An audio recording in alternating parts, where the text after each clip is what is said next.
Hi, this is Scott from Telecoms.com at 5G World, and I'm talking to Franz from Deutsche Telekom. Franz, I know you're doing a keynote later on. Given that we're at 5G World, let's just start off. Can you give me a sort of top line what your view is of what 5G needs to be, please? Yeah, so hi Scott, big pleasure to be here. 5G, as we all know, is about to be the next big thing in communications. Honestly, I'm pretty impressed for a first-time event how big the thing here is. So what we see is there's huge interest, and we also, I would say, as I was also involved in the 4G times, we are much more advanced in doing real things in 5G compared when we did 10 years ago. We did 4G, it was still much more an exercise on paper and standards, and we have now already seen in a couple of the exhibitions and the presentations, there are trials ongoing, so we are much more down to earth and much more on concrete things. Still, we also have certain agreement in the industry that 5G is much more than just an don't get my trust wrong, an evolution of mobile communications. It should be a complete system. It should cover a diverse set of use cases. But if you look what you see here, there's still quite a big focus on wireless and evolution of air interface, stuff like that, which is extremely important, don't get me wrong.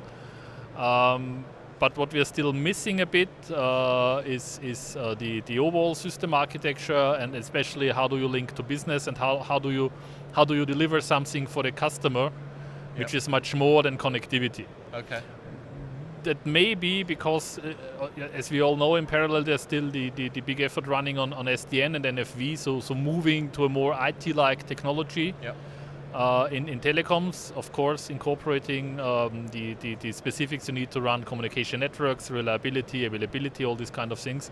But because we are not that stable there yet, that is probably, at least it's my guess, a reason why we are still more focusing on things where the industry is very, very comfortable with, and that's of course how you drive forward an air interface.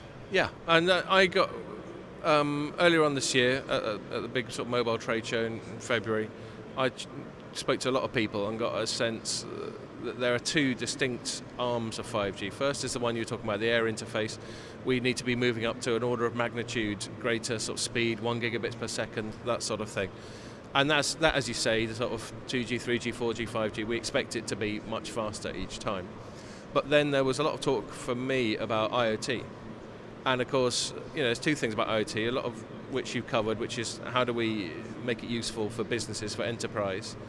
And the other one is, of course, IoT requires a very sort of narrow bandwidth, very low energy, because you've got these embedded IoT sort of modules. So is this how you see it, that there's two basic forks in 5G? There's the high performance and then there's the IoT side? There are, of course, these two. There's probably a third one, which we tend to call the verticals. And their life becomes even more interesting. I mean, life is really challenging here because for mobile broadband you need a very different system than for IoT, and especially narrowband IoT. As on the one side you still have a decent ARPU, let's say it like that, but for narrowband IoT per device you earn close to zero. So very, very low numbers, and you still need to be profitable on that one. So you need a very different architecture here. But the third pillar really is what we call verticals. And that's all these industrial and integrated vertical players.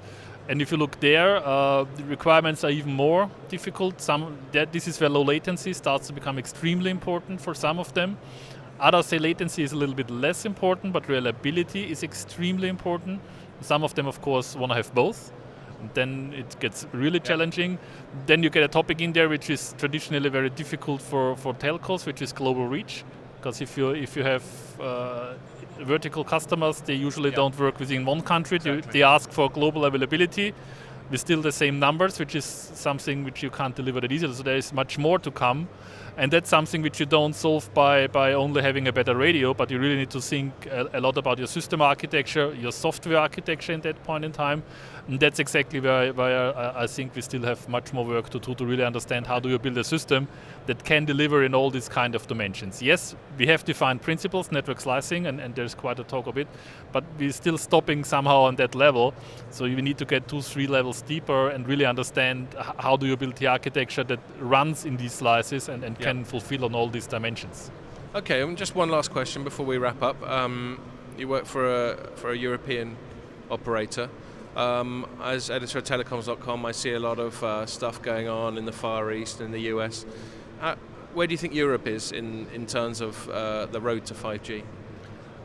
I think Europe is playing a significant role.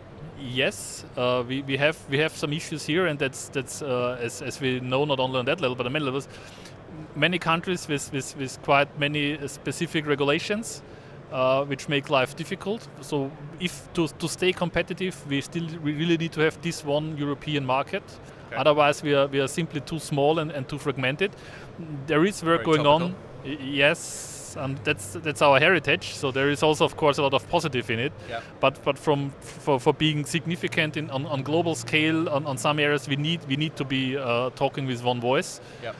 There is, of course, a lot going on, like 5GPP. So there is a certain drive from Europe, but there's for sure a room of improvement. But what we see, we are part of the game. We are significant, and this is extremely important. But this is not specific to 5G. It was already important for 4G. We need to have a global standard. If we don't achieve that, and it's also the danger with running ahead too much in certain areas, because they may go in a direction where the rest is not following. So we always need to have a very strong eye that in the end we come up with a global standard that really connects the global village, if you want to call it like that. Agreed. Okay, thanks a lot, Franz. My pleasure. So that was Franz from Deutsche Telekom. You've been watching Telecoms.com TV.